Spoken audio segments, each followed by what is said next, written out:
This podcast features immature people talking about very mature content and is intended only for adult audiences.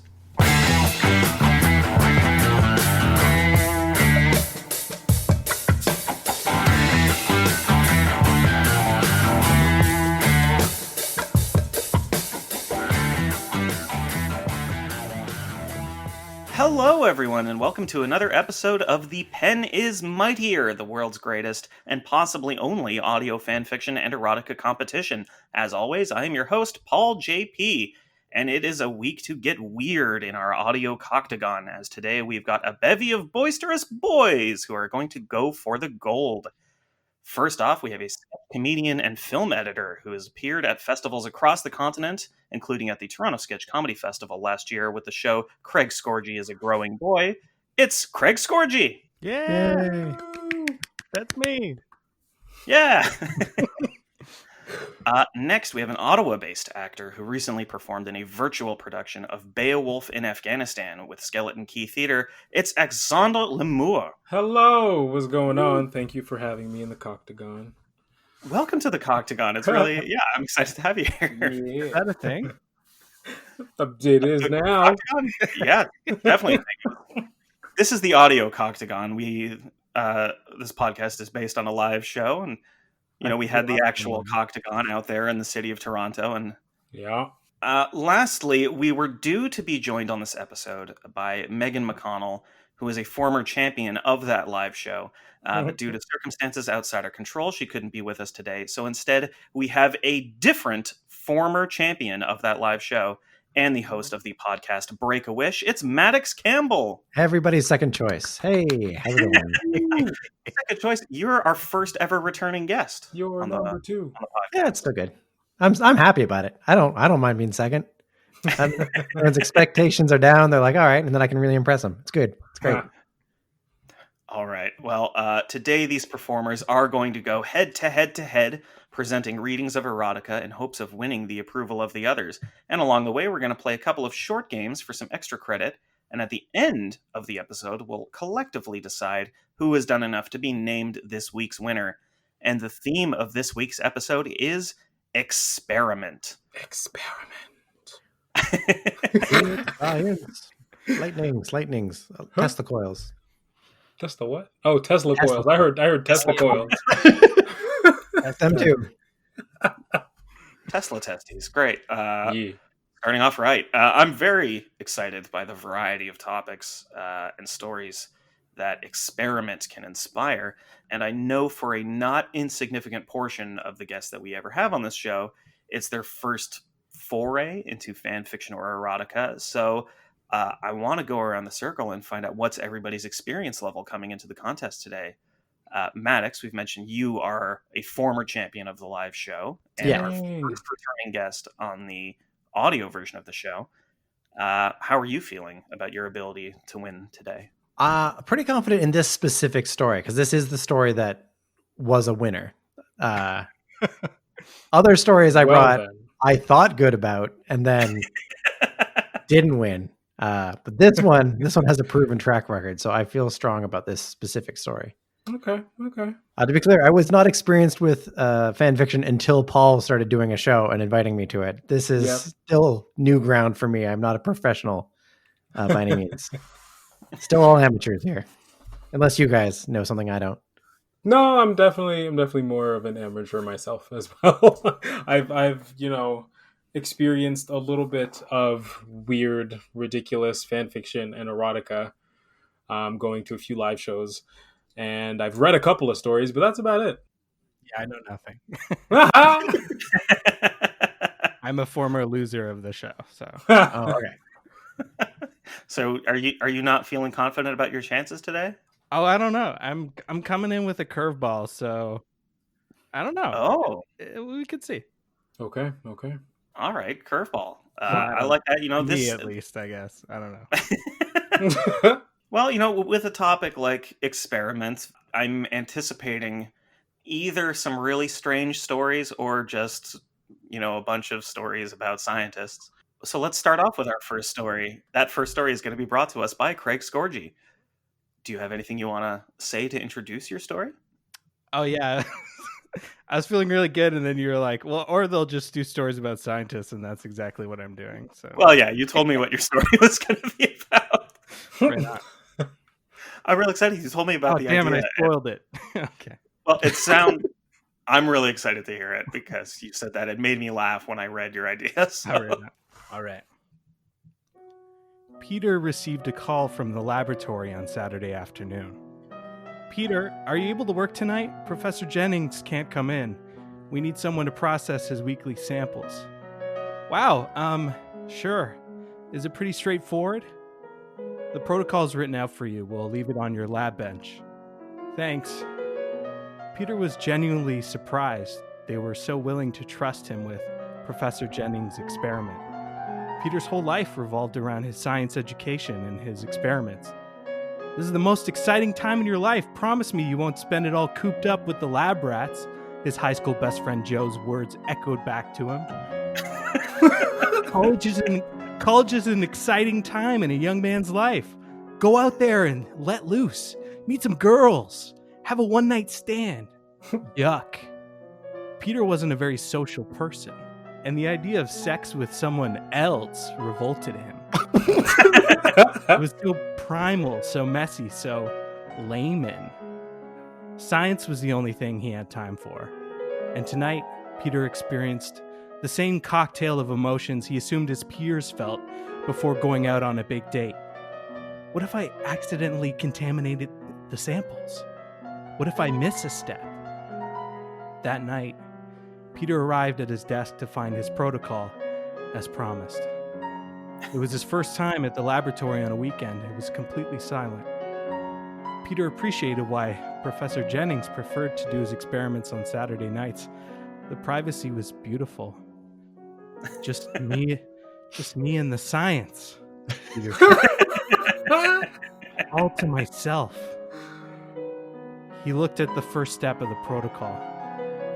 Pipette the following into 5 test tubes. 100 milligrams distilled H2O, 75 milligrams propylene glycol, 75 milligrams glycerin, 50 milligrams hydroethyl cellulose, 50 milligrams PEG 40 hydrogenated castor oil, 10 milligrams bozoic acid, 10 milligrams hydroxide. I really hope this is going somewhere. It's just an experiment. Peter started with the pipette, suckling each ingredient through the vacuous, thin, glossy tube, then spewing it back out. Something occurred to him. He couldn't help but laugh to himself. That's funny. These are all the same chemical compounds that are found in commercially manufactured sexual lubricant. What? Thinking nothing of it, he moved on to the next step. Now, put me in the incubator at 33.67 degrees Celsius for 15 minutes. And while I'm in there, I want you to think about me. Think about me while my tubes are warming up for you. Can you do that for me, Science Daddy? Okay. Couldn't believe what he was reading. Was this really Dr. Jennings' protocol?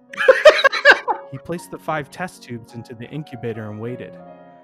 The longer he waited, the more excited he became. What a bizarre set of instructions. What's next, Dr. Jennings? The glass window of the incubator started to fog up. He knew the solution enjoyed him watching it heat up. Ding went the timer on the incubator. The mixture inside was warm, 306.82 kelvins to be exact.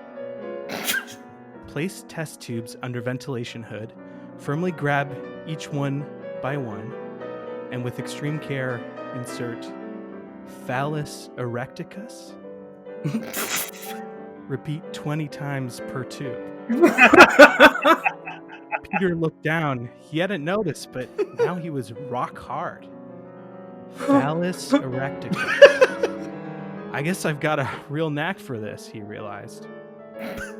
With all tubes slipped inside the ventilation hood, Peter grabbed the first, his hands trembling. The protocol left no details for the insertion technique that should be used. He was hit with the same wave of anxieties he felt this afternoon. What if I insert my phallus erecticus with too much force? What if it's too big? Will it taint the results? He heard Joe's advice echo back to him. Go out there and let loose. And so Peter began insertion with absolute zero inhibitions. That's a science pun. Yeah. Oh, I get it. He lost himself in the science, inserting and retracting his phallus erecticus with reckless abandon. This concoction was everything he needed. It was scientifically perfect. The perfect temperature, viscosity, wetness, with a little bit of je ne sais quoi. It had a pH of 7.4, the same as the blood that had filled his hard phallus, a touch of alkalinity. The protocol asked that he wait 40 seconds before inserting into the next tube. Such a phallus tease. The waiting period kept him just on the cusp of ejaculation. Peter finished with the insertions and moved on in the protocol. Could this get any more intense? Go forth to the vortexer, sexy professor. Place your hard little anus on its tip for 20 seconds at 45 RPM. Oh, God. Peter didn't mind being called professor. It only made him more disillusioned and horny for science. So he squatted down on the vortexer until his sphincter ani internus hugged its polymer cup. Once contact was made, the cup convulsed and spun inside him. Peter was in pure ecstasy.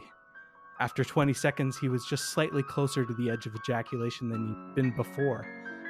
Dr. Jennings sure has it down to a science. He didn't want to leave the vortexer. Just another spin? But no, he had to. The science must go on. Flipping to the last page of the protocol, he arrived at a title, Centrifugal Ejaculation. Oh. Open the top of the centrifuge. Insert phallus erecticus into one tube with lube solution. Set centrifuge at 10,000 times G for 20 seconds. Place phallus end tube into the center and press start. If you dare. It's okay. I don't mind. So Peter lied on top of the centrifuge, facing down with his phallus and tube inserted. He pressed the on button, and the centrifuge gave a quick beep to signal that it was about to start. Peter started spinning around. Once the machine sped up, the centrifugal force pulled on his phallus, begging him to let go of all his ejaculate. He felt the blood starting to leave his head as he spun faster and faster. Just 10 more seconds, he thought to himself. Then the procedure will be done, and I can analyze the samples.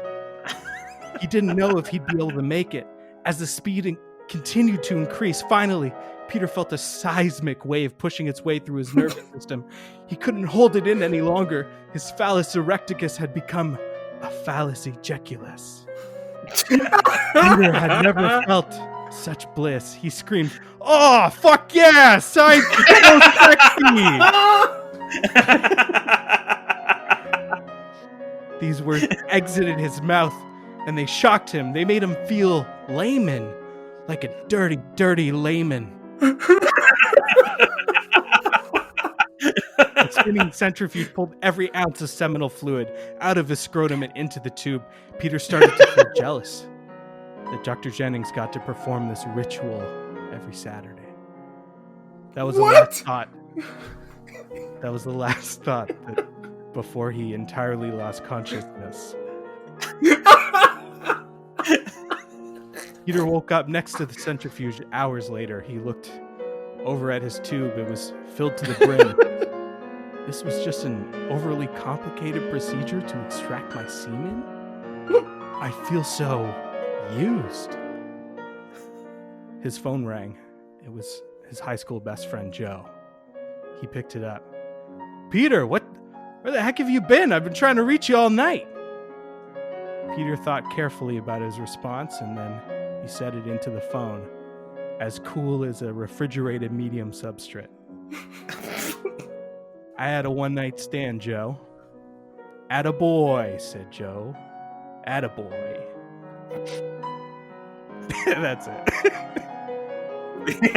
What in the hell? I cannot wait for Denis Villeneuve to make a movie about this. I don't know if I crunched the numbers right, but I'm pretty sure that centrifuge would have torn off his dick. Yeah. It's like 1,000 G's. Oh shit! I just looked up what is the maximum speed that a centrifuge? Oh, I was just so engrossed. I didn't even bother with the numbers. That's shit. Peter ain't got no dick no more. Well done. Oh yeah, that was That was fun. that was great. I really like that. Not the first time I've heard the phrase "science, daddy." Yeah. Damn, really? No. Yeah, Certainly not the last. that's all right. It's a classic. Science, daddy. Oh, that was a wonderful story. Thank you so much thanks for for bringing having that. All right. With that excellent story in the books, it's time to move on to our first bonus game of the evening. And this is a favorite game of mine that is called A Rose by Any Other Name. How it works, I will give you the title of a story that I found on fanfiction.net. And based only on the title, I would like you all to try and guess the fandom or franchise that the story is based on. Okay. Sound good? Yeah. Let's do this. Beautiful. All right. Our first title is Meet Me After Class. Can we ask for spelling, just in case? It is MEET. Okay. Yeah, not MEAT. All right.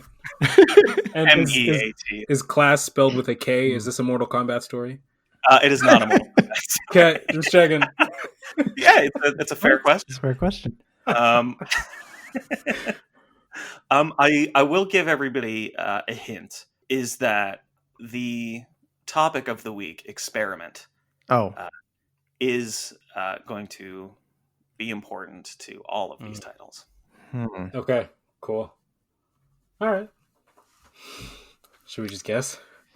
Yeah, all right. Yeah, someone else guess. Yeah, I don't have one yet. I'm getting there. I'm getting there. It's getting close in my Harry brain. Potter, but that's maybe too. They do experiments in Harry Potter. Yeah, of course. Is Not it deep Breaking cut Bad? enough for Oh, Breaking Bad's not bad. I was thinking Stranger Things. That's what's on the top of my mind. This is interesting. All right. So do we have anybody that wants to lock in their guess? I feel like I can do better, but that's all I got. Yeah, no, fuck it. Breaking Bad. Or Stranger Better Call Things, Saul. I will include those under the same umbrella. that franchise. Yeah, the Breaking Bad / Better Call Saul universe. I'll say Harry Potter. Okay. So the actual fandom. Fandom feels like a weird word for this, but the actual franchise that Meet Me After Class is based on is Jimmy Neutron. Pretty far off. Oh, Shit. Okay. Cool. So, who gets the point here? Right? Like, does anyone?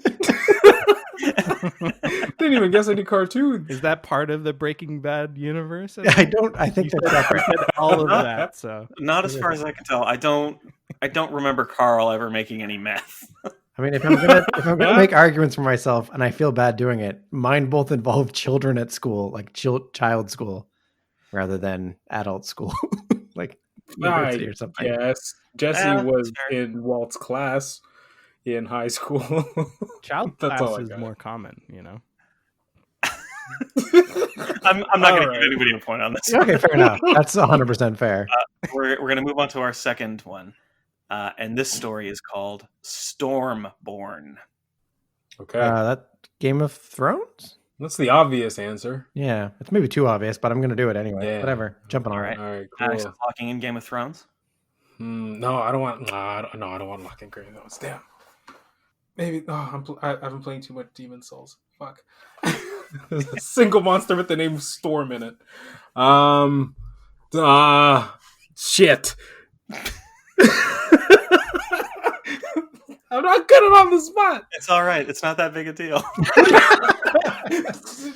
Damn it. Just a bonus game on a porn podcast. I am a competitive individual.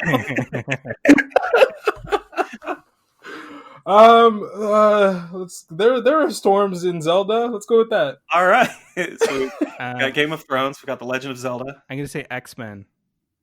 X-Men. Nice. Damn. All right. Stormborn is a Frankenstein story. What? Oh, true. I mean, I get. Okay. Did anyone ever get this round? Yeah. Yeah. We actually on the previous episode that Maddox was on, one of our other guests, Xiang Ma, out of nowhere in about 5 seconds guessed that flubber was the topic of one of the stories. Wow, that's a tough one too. I don't know how. And I do way better at this when I'm listening at home. I'll be honest. I'm great at this when I'm listening at home. When you have Google. I don't Google. I'm not for a walk. But I'm listening and I'm not under pressure. I do great. Mm-hmm. Just taking in the air. Yeah. Okay, so does anybody get a point on this one either? I don't think so. I forget what the answer was. I don't think so. I think everybody just, after I gave you that hint that experiment was going to be important to all of these, just ignored that for this second one. Oh, right. I definitely did. I definitely forgot. Oh, no. All right. Well, 0 for 2. Let's go. All right. Let's see if anybody can get this last one. Our final title for the game is A Little Help from the Party. Damn. A little help from the party. Experiments. I love hearing your process. there is no process. It's like the internal model. I mean, I'll just do the obvious one and hope I get lucky then. Dungeons and Dragons? Dragons, okay. Oh, true. A little help from the party. That's what it's called. Yeah. Yeah, I got nothing. D&D does sound good. I feel like if I suggest anything, it'll be like something D&D related. Can I say World of Warcraft? World of Warcraft, all right. Oh, shit, that's good too. Y'all taking the good answers. We gave you time. We didn't jump on this. We were confused too. I appreciate Axe on this show so far because you're taking this competition seriously. This is life. Thank you. I'm glad. But also I got nothing. A little help from the party. Is it like, and this is like a fandom? This is not like, is this like the West Wing or some shit? Franchise, yeah. Okay. You want to guess the West Wing? Political party? That has nothing to do with experiments, but I'm going out of left field here. Okay, so we've got the West Wing, we've got Dungeons and Dragons, we've got World of Warcraft. This one's going to end in tears because Maddox, this one is Stranger Things. Oh, God! Which is they're referencing Dungeons and It's true. A little help from the party. It is a specific reference to the boys and the Dungeons and Dragons party that they have. So I'm going to give the point to Maddox on this one. Pity point. It's not a pity point. It's you chose the thing that it is a direct reference to. Right. So take it, don't feel bad about it. Yeah. Oh, trust me, I feel bad about everything, so it's fine. Nice, same hat. So by a score of 0 to 1, Maddox takes this game. Yay! It was a very close game. Yeah. Well fought, everyone. I fought so hard. That's our first bonus game of the evening. There's going to be a chance to get some more bonus points later. But before we do that, we have another story, and this story is going to be read to us by Axandre Lemours. So yes. So I essentially, I think I'm sticking close to the theme of my bonus game performance in that I took the word experiment and didn't apply science to it at all. That's fair. Like I just, experimenting with a different sexual experience. Hell yeah. In that kind of sense. So my story's about SpongeBob. Great. I love it.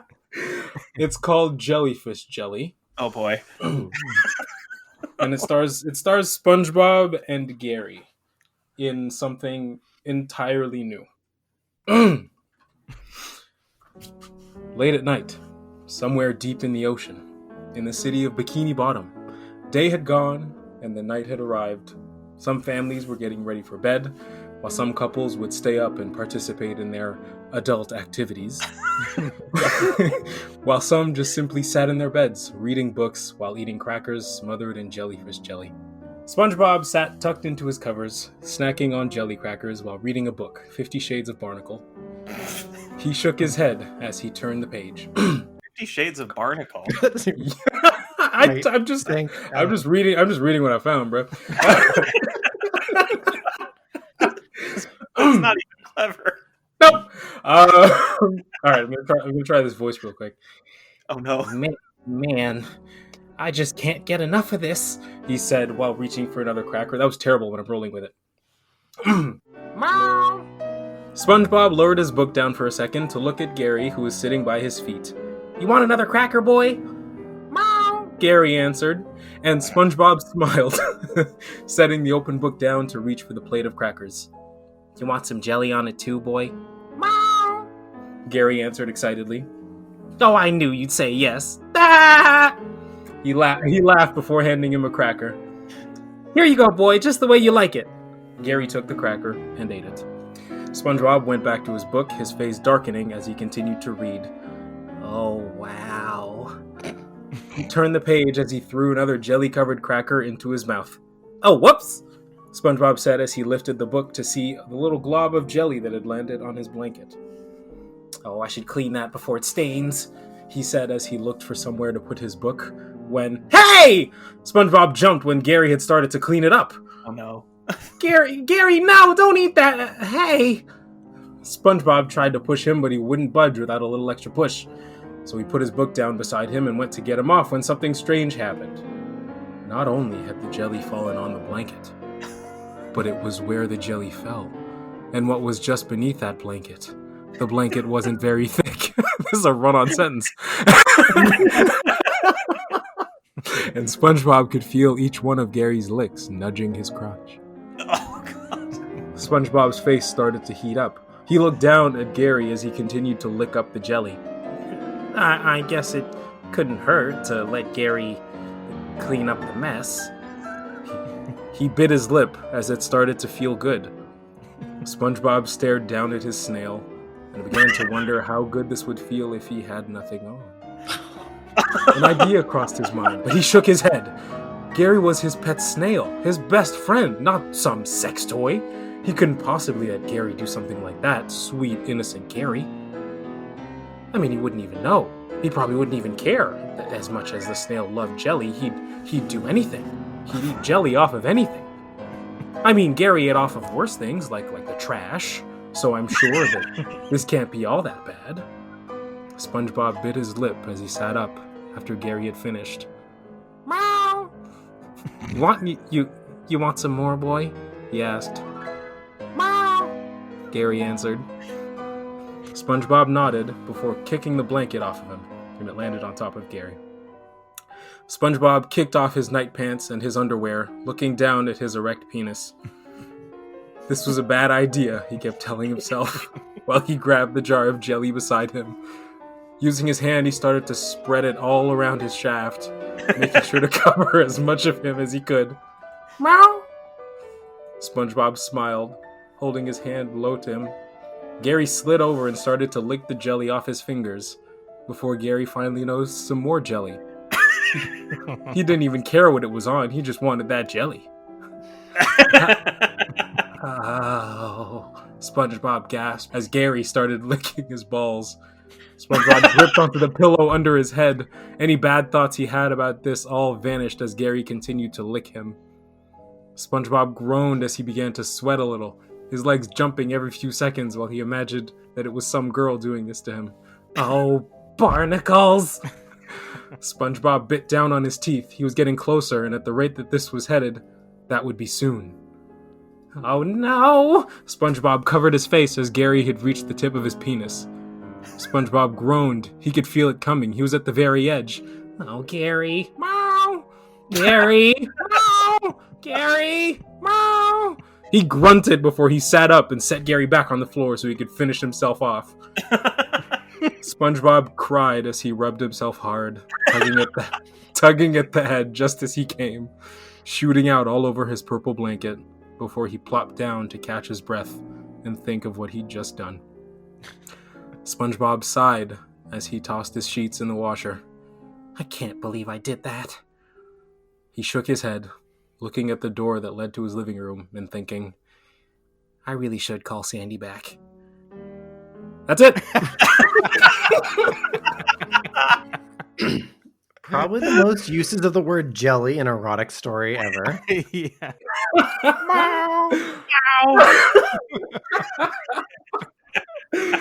Oh, what that fucking weird. I love it. What a character for him to have an encounter with. Just Oh, that so was messed up. that was so depressing. Like whoever wrote that was just like rationalizing in story form what they do with their dog. Oh boy.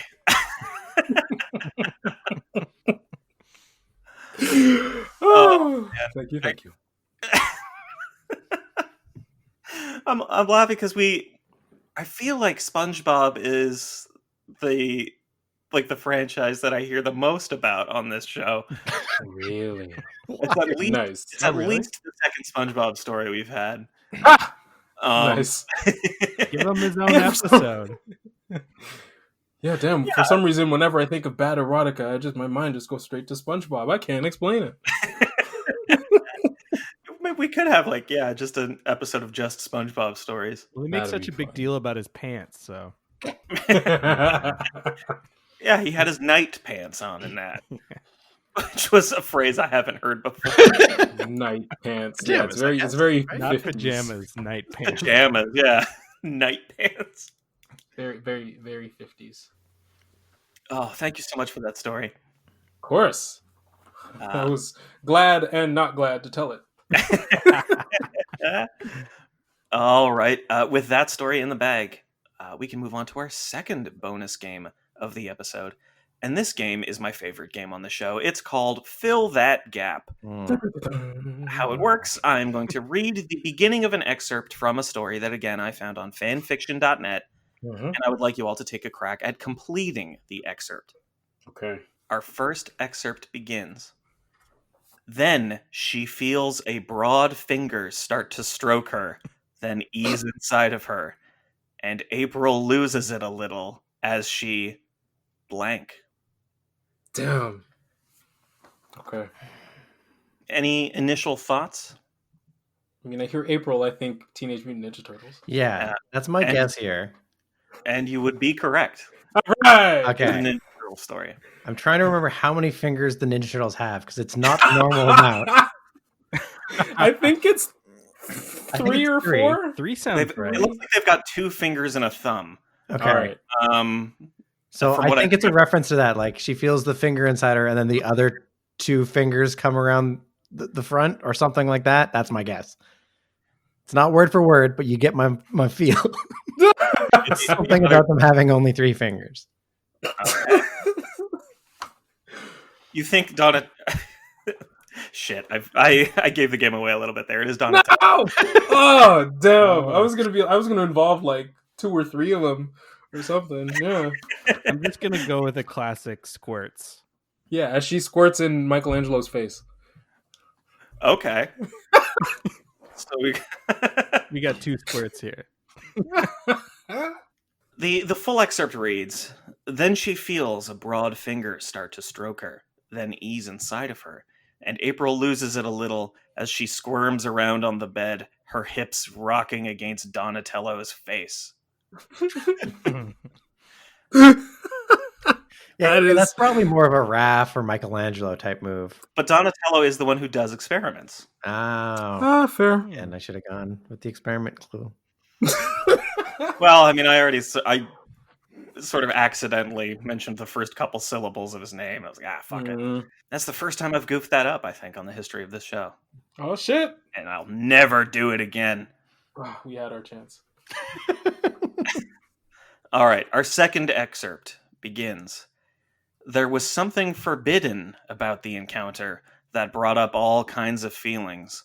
Dr. Malcolm slowly flipped onto his injured hands and knees. Blank. So where do we Okay. Well, I'm even blanking on who Dr. Malcolm is. That sounds familiar. Oh, yeah, same. Yeah. Same. It's a doctor. Craig, do you know? I have no Is it idea. Ian Malcolm? It is Dr. Ian Malcolm. Oh, I don't remember where he's from. From Jurassic Park. Oh. Jeff Goldblum, I think. Can I hear the segment again? Can we hear it one more time, actually, now that I know who it is? Yeah, for sure. There was something forbidden about the encounter that brought up all kinds of feelings. Dr. Malcolm slowly flipped onto his injured hands and knees. Blank. Munching down on Right. the Velociraptor's lady parts. Okay. I just throwing it out there. I'm going to go, and as the raptor came at him from the side, he whispered, "Clever girl."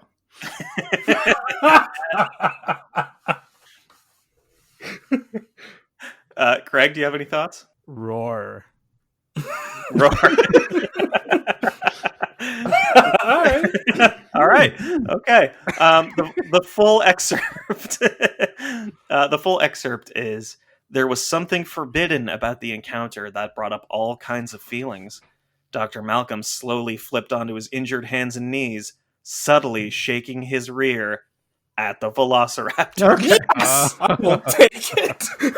Raptor was there. Raptor was there. You know, normally I might be inclined to give Maddox the edge there for the clever girl reference, but it was the wrong character, so I'm going to say it. So You're right. I knew that, and I still did it. that one will be a tie between Maddox and Axe there. All right. I'll give you each a point for that one. Sick. We've got one more excerpt, and the excerpt begins. "I'm not wearing any panties," Dee Dee said, as she pulled off her shirt to reveal blank. Oh, wow. What? Cartoon nipples. Yeah. Oh shit! Cartoon Yeah. nipples, sure. I don't know. Like, damn, that could go anywhere. Yeah, it could literally be anything. A combination lab coat lingerie ensemble. Oh, Yeah, those are both good answers. Yeah, cartoon nipples was especially very inspired. To reveal a beaker full of lube. Up under the shirt. All right. Yep. just hidden. We'll give Craig the point on this one. What? Well, cartoon nipples is, it's sort of dancing around the right area, but not really catching the main thrust of where this goes. The full excerpt reads, "I'm not wearing any panties," Dee Dee said, as she pulled off her shirt to reveal a washboard chest made up for by her now naked colossal feet. What? What the? That was my second Okay. guess. I don't know what arouses the writer here. I'm sorry, naked Okay, maybe I colossal do. feet were mentioned, and I you don't know what understand how they arouses the are writer. aroused, I guess, is what I meant to say. She does have colossal feet. I will say that. Like her feet are big. Yeah. So I can see I that. think this game, the final score is 1-1-1, which makes it a Yay! complete wash. No one's a winner. Or we're all winners, Paul. We're all number one. We're all number one. You.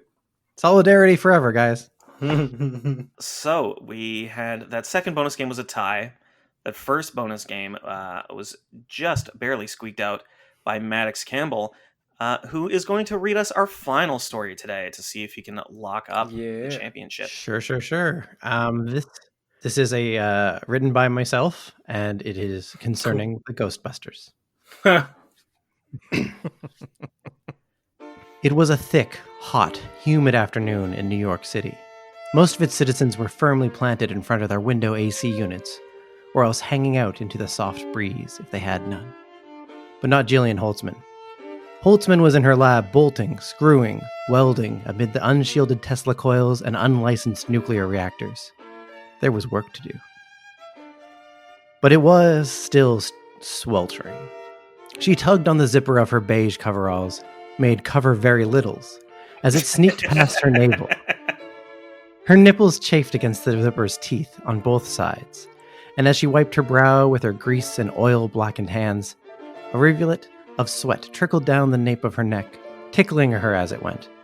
She didn't mind the sensation. In fact, she enjoyed the chafing and tickling both. She was tempted to grab her most phallic wrench and postpone the work. But genius wasn't going to invent itself. Besides, all that was left was the field test. Gripping with both hands, she grabbed the power switch and pulled it down with a mighty groan. Lightning flashed and bolts arced throughout the workshop. After all, safety is for dudes. A sudden burst of force sent Holtzman sprawling, landing hard on top of a lab table. A quivering slit in the fabric of reality appeared, floating silently a foot off the ground. The tear opened enough for a man to step through, as if from out of nowhere.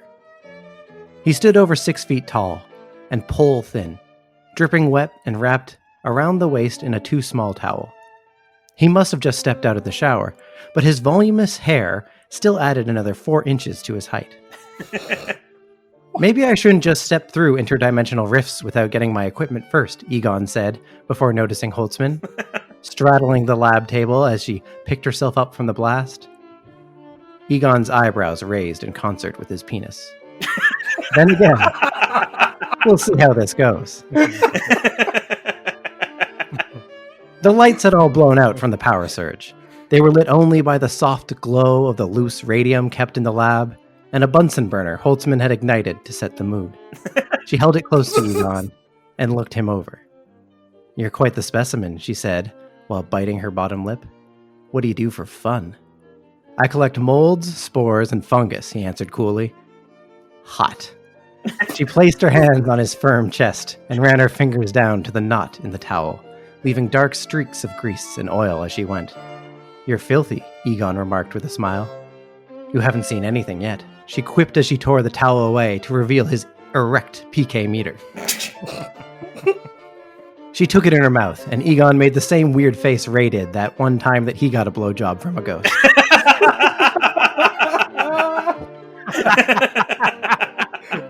He reached out, just hoping to grab something to steady himself. His hand happened to close around the familiar form of a proton pack. He made a quick adjustment to the switches and dials without looking, pushed Holtzman away from himself, and fired thrice. The concentrated beam of energized particles shot out, atomizing Holtzman's clothes without harming the supple body beneath. "Genius!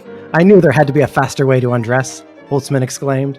She pulled him down to the hard concrete floor of the lab.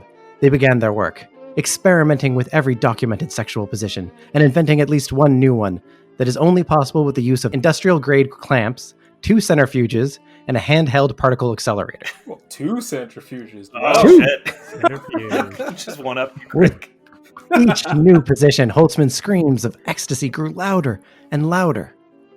Egon remained icy quiet, until he finally pulled out and, with the slightest gasp, released his ectoplasm towards Holtzman, who dexterously caught it in a petri dish, sealed it, labeled it, and cradled the sample of man seed against her breast like a prized possession. Just as they were catching their breath, the other 3 Ghostbusters climbed the stairs to the firehouse. "P.U.," complained Yates. "Light a candle, why don't you? It smells like someone had sex in 246 different positions in here." Patty fixed the breaker, lighting the lab and revealing Egon and Holtzman's glistening, sweat-slick, naked forms. "Hey, don't hog all the interdimensional man," said Aaron Gilbert. It's uncertain how she knew Egon was from another dimension, but she's pretty smart, so everyone just kind of let it slide. All 4 women were pawing at Egon, and he was retreating backwards. "Ladies, please, you're all too much for me." Then his eyes flashed with an idea. A terrible, wonderful idea. His eyes locked on Holtzman. If you widen the focus aperture on the device that brought me here, he started, and then set the buffers to purge in sync with the feedback, that could work, she finished. In moments they had modified the device. It was humming with power, but this time the tear was more than a slit. It enlarged as the device began to make sounds like panting and moaning. Screws vibrated loose, then suddenly the whole device burst. Now there wasn't just a tear in space, but a melding, and the two universes became one. When the dust settled, there was one fire hall, filled with 8 Ghostbusters. Not a word was said. None needed to be. They were 2 halves of one whole, being snapped back together by a magnetism powerful beyond measure. An orgy, like a containment breach, burst forth. They fucked in every combination. Except Patty and Winston, since he reminded her too much of her uncle, so they always stayed on opposite sides of the orgy and never made direct eye contact. But everyone else took their turns. Hours turned to days, days to a week. The orgy only petered out as one by one their hearts gave out. Peter Venkman was the last to fall. His laid-back style and sardonic wit had allowed him to pace himself best. But as his heart finally gave out, he said, "This is not how I expected to go, but I have no regrets. Except maybe being voiced by Garfield in the animated series. That was weird." Then all was still. The Ghostbusters were no more. For all of 5 minutes, until each of their spectral forms raised from their used-up physical forms. Yes. And their ghostly forms, equally sexy, but eternal and untiring, picked up where they had left off. They say they're all still at it to this day. The end. Wow. Yes. Good stuff. Damn. That's a surprisingly uplifting ending. Everyone died. All the That didn't characters stop. dying, yeah. Yeah, it's like sexual Valhalla. Or more sexual Valhalla. Exactly. Yeah, I think there's some sex in Valhalla already. Oh, yeah, I'm sure.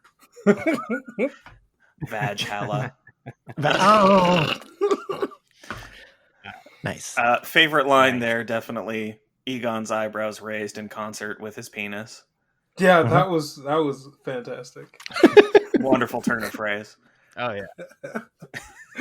Use that in my next fanfic. It's not really. It feels very Egon, but it's not unique to Egon. Oh, that was really, really good. Oh, thanks for having me. Always glad to share that. Yeah. That thing. With our final story read and both of our bonus games played, the only thing left to do is to choose a winner today. So I'm going to go around alphabetically by last name.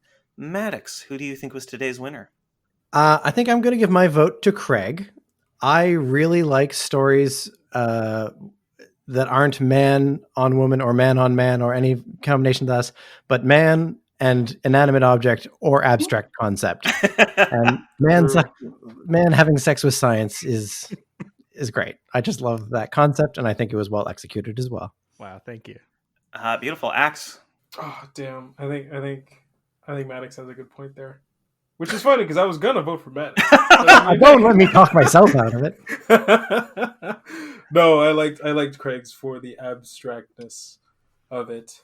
I mean, I was never much of a science kid back in high school, but now I'm reconsidering. Oh. Science is sexy now. So thanks for that, Craig. Oh man.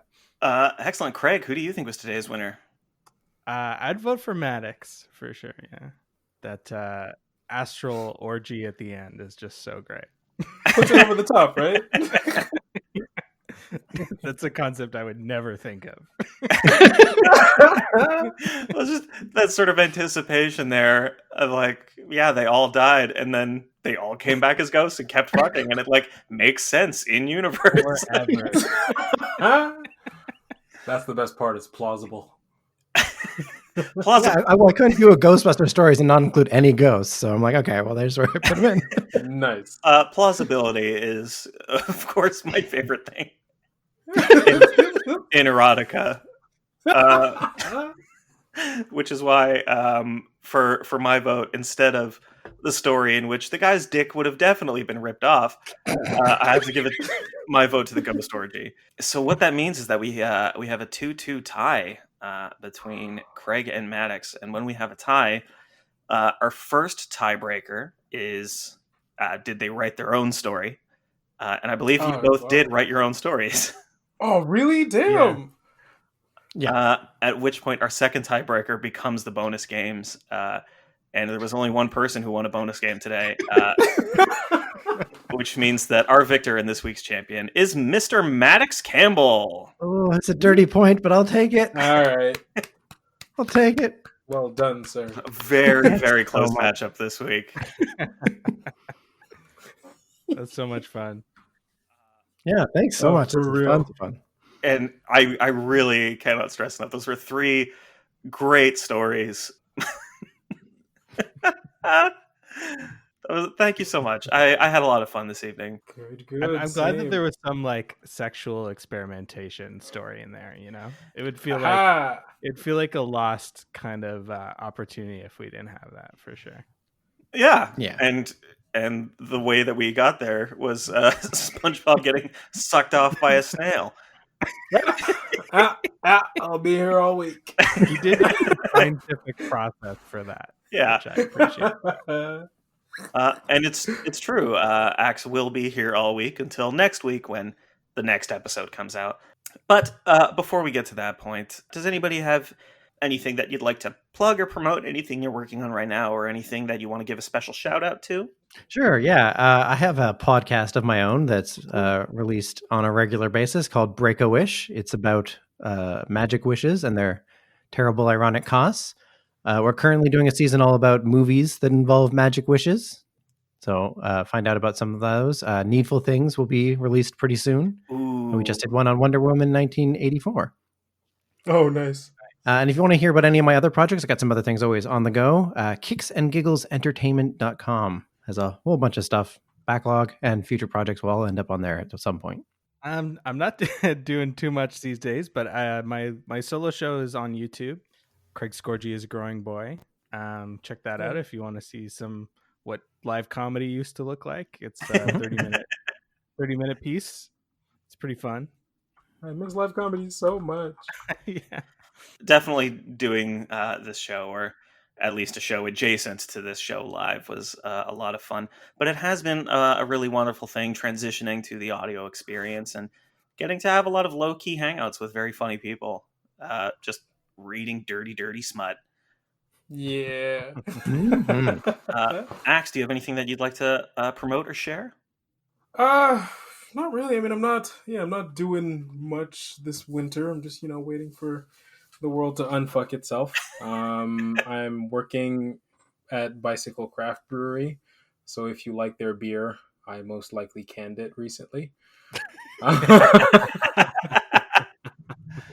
yeah. That's about it. I have a wonderful foster cat named Jake, and he is the greatest.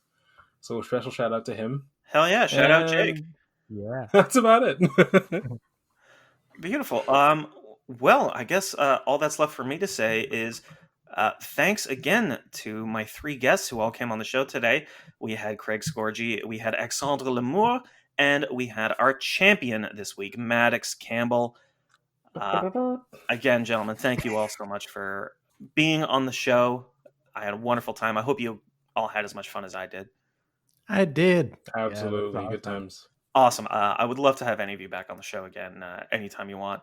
This podcast is under the Pod Cavern umbrella of podcasts. You can find a lot more excellent shows at podcavern.com, as well as the entire back catalog of this show on that website or wherever you find your podcasts.